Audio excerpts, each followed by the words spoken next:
Bonjour et bienvenue à cette annonce de voyage. Je vous dévoile ma prochaine destination aventure, mais avant de débuter, je me présente Marie-Christine, passionnée des parcs thématiques d'Orlando.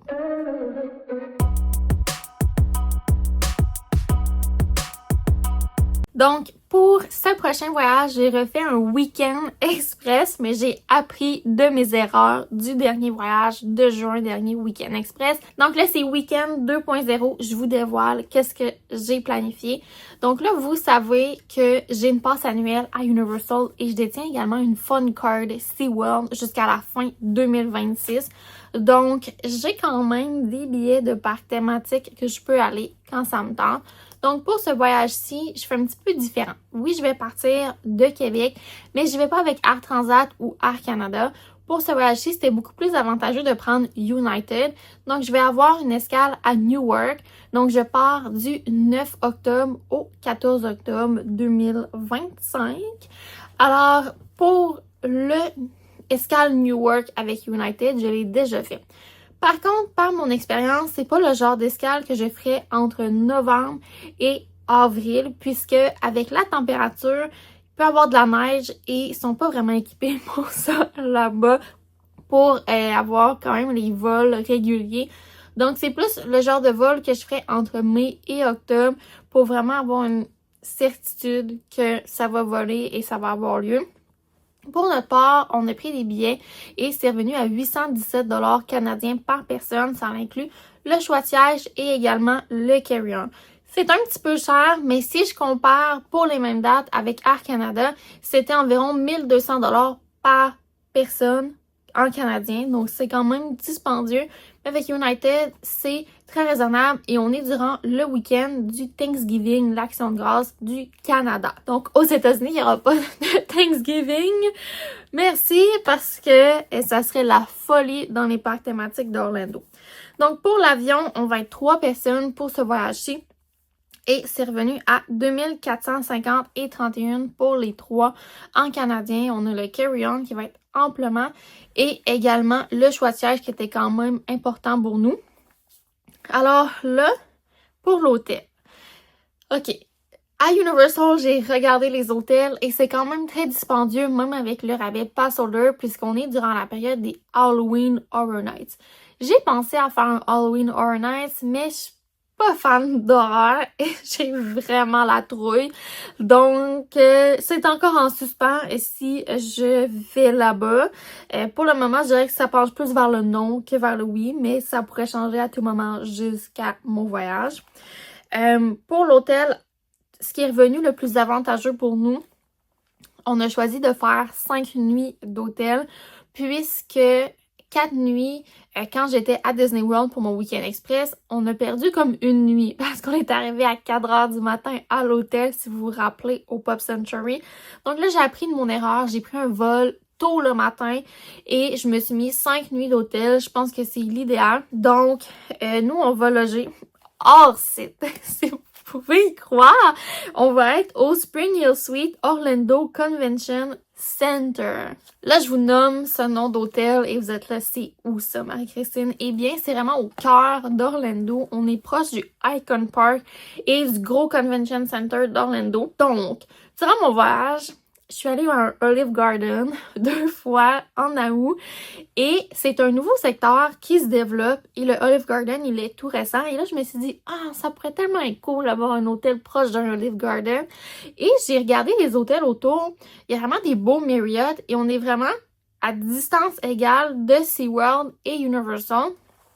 Et j'ai assez de points Marriott pour ne pas payer mon hôtel. Donc, en prenant 5 nuits Marriott, la 5e est gratuite avec notre promotion Marriott. Donc, j'ai seulement besoin de payer 4 nuits et j'ai assez de points. Donc, en points, c'est 11 000 points. Ça comprend une nuit gratuite. Le déjeuner est compris. Donc, c'est quelque chose que j'aurais pas besoin de payer durant mon voyage. Et si j'avais payé pour l'hôtel, ça serait environ 733,51 $. Donc, on a économisé ça. Moi, là, ça fait mon affaire. Parce que je vais vous expliquer que depuis que je suis allée en Californie, ce que j'adorais vraiment de mon voyage en Californie, au Spring Hill là-bas, c'est que le matin, je savais que j'avais un déjeuner et je pouvais aller déjeuner là. Pour ce qui est de Universal et SeaWorld, c'est pas du tout les parcs thématiques où est-ce qu'on peut déjeuner le matin. Il n'y a pas de choix à part un Starbucks, c'est très limité. Et moi, avec mes allergies alimentaires, c'est très très limitant là, pour trouver quelque chose que je peux manger. Donc moi, j'aime beaucoup les Marriott, les déjeuners. Il y a beaucoup de choix. Il y a des réchauds, il y a également des gaufres. Je peux me faire des bagels. Donc moi, ce côté-là, j'adore pouvoir me réveiller, avoir mon déjeuner. Donc, c'était dans les critères de trouver un hôtel que le déjeuner était inclus en étant hors site. On s'est arrêté au Spring Hill puisque c'est la chaîne Marriott et j'avais des points Marriott pour l'entièreté de ce séjour-là. Et je suis quand même vraiment impressionnée parce que si vous vous rappelez au mois de mai dernier à Disneyland, j'ai également utilisé des points pour ma semaine à Disneyland. Et là, on est un voyage pour octobre. En ce moment, on est le 1er septembre, c'est réservé et j'ai assez de points pour ce séjour-là parce que j'ai une nuit gratuite avec une promotion. Et également, on est durant une période de l'année qui ça prend moins de points Marriott parce qu'on n'est pas durant l'été ou durant le temps des fêtes. Et en plus, cet hôtel-là, il coûte pas super cher parce qu'il est dans le coin de nulle part. Donc, il est pas dans un coin que tout le monde veut aller. C'est vraiment calme. Donc, j'ai hâte de voir si je vais aimer ça.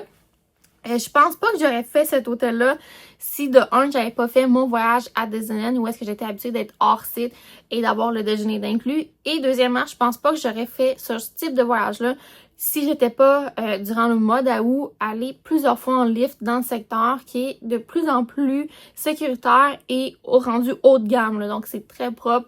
Il y a des beaux aménagements paysagers. Les bâtiments sont rénovés. Donc, c'est vraiment un secteur proche du Icon Park qui se développe beaucoup à Orlando. Donc, petit à petit, la planification de ce voyage-ci, Week-end Express, se transforme en Week-end Express à budget parce que là, j'ai seulement, pour le moment, déboursé pour mon billet d'avion qui est de 817 $ canadiens. Je paie absolument rien pour mon hôtel et j'ai le déjeuner de compris. Donc, je dois payer sur place mes dîners et mes soupers. Donc, moi, je trouve que c'est vraiment une aubaine pour pouvoir partir 5 jours à Orlando. Donc, pour ce qui est côté planification, c'est encore en suspens, mais j'aimerais peut-être faire une journée à Epic Universe. Si j'avais payé mon hôtel, je pourrais vous dire que je ne retournerais pas à Epic Universe parce que, pas parce que j'aime pas ça, mais parce que je trouve ça cher avec le taux de change actuellement et je voulais pas comme perdre le sparkle de la première fois que je suis allée et que j'ai adoré.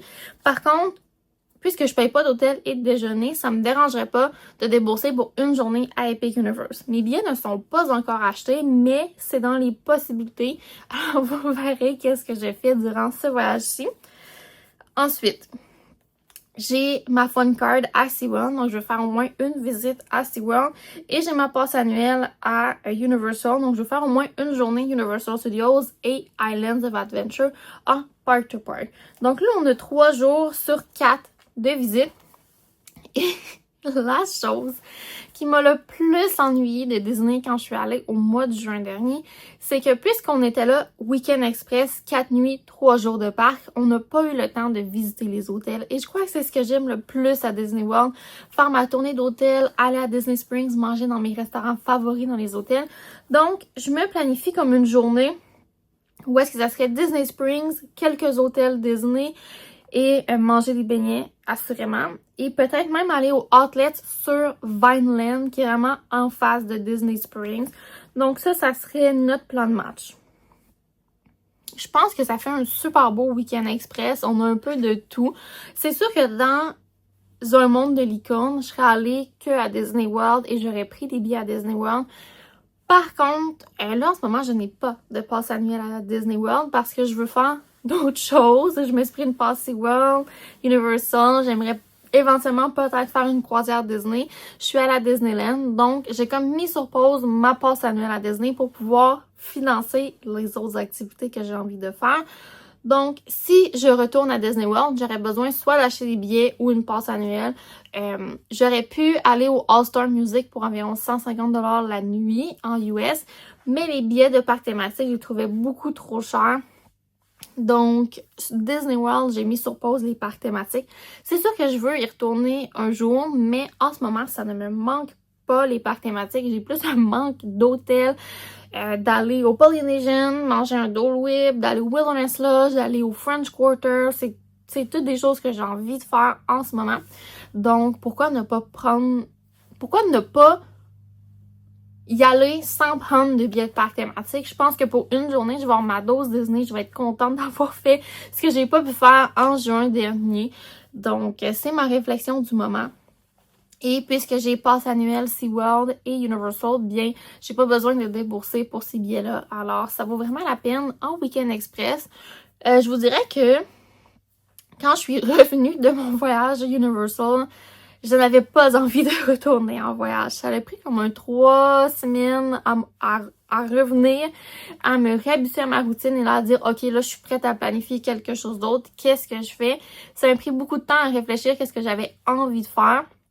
Parce que je peux pas vous cacher qu'avec la chaleur au mois d'août qu'on a eu à Universal, j'avais comme pas du tout envie de retourner dans un parc thématique. C'était comme trop. Donc là, I am ready. J'ai booké. Puis avec le week-end d'Action Grâce, c'est parfait avec congé de travail pour pouvoir partir et étirer. Donc j'ai comme besoin juste de 3 jours de congé. Donc on part un jeudi. J'ai vendredi, samedi, dimanche, lundi dans les parcs et le mardi, on revient. Perfect. C'est parfait.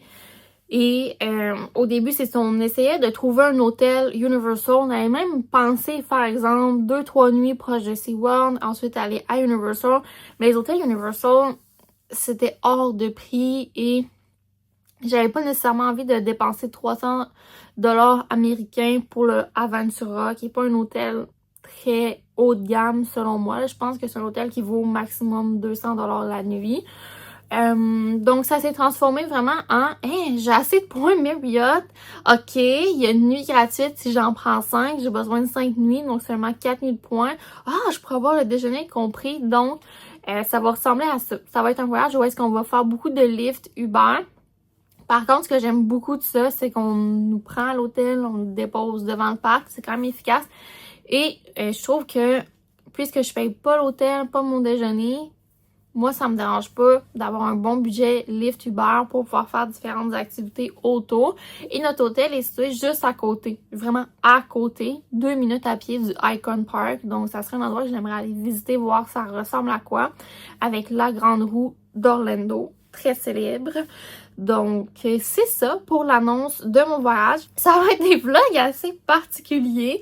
Je vous dirais que là, on est vraiment dans le type de voyage de mon enfance. Quand j'étais jeune, on était hors site et on faisait une journée SeaWorld, une journée Universal, 2 journées Disney. Ça ressemblait pas mal à ça, notre voyage. Donc, j'ai vraiment hâte de vivre un genre de pêle-mêle de tout en un week-end et je pense que ça va faire du bien d'avoir un petit quelque chose à prévoir qui s'en vient dans mon horaire. Et pour ce qui est de la suite de mes voyages pour le reste de l'année, je n'ai rien de réservé encore, donc je suis encore à la recherche d'idées si vous en avez sur quoi faire. C'est sûr que j'aimerais faire une croisière Disney, mais les étoiles doivent s'aligner, là. Je veux pas non plus payer trop cher et je veux pas faire un itinéraire trop long au début parce que j'ai aucune idée si j'ai mal de mer. Donc ça va être la première question à ça prend une réponse. Est-ce que Marie-Christine a le mal de mer? Donc après ça, si c'est non, peut-être que là le Disney Cruise Line, je vais pouvoir faire des croisières plus longues, mais là je suis plus dans les plus courtes, 3-4 nuits, c'est ce que je regarde. Donc si vous avez des idées, n'hésitez pas à laisser ça en commentaire. Mais sinon, c'est tout pour cette vidéo d'annonce de voyage Week-end Express Orlando. Donc, j'espère que vous allez de la partie pour suivre. Je sais qu'on est loin de ce que j'ai l'habitude de faire, d'aller toujours à Disney World. Là, c'est comme une année où est-ce que j'ai fait Disneyland, Disney World, Universal, SeaWorld, peut-être autres destinations. Donc, je m'en vais vers une autre avenue pour ma chaîne YouTube. Où est-ce que je veux vous montrer le plus possible de destinations familiales que vous pouvez découvrir qui sont tout autant magiques que Disney World. Donc, ce fut un plaisir pour moi et on se dit pour une prochaine fois. Bye!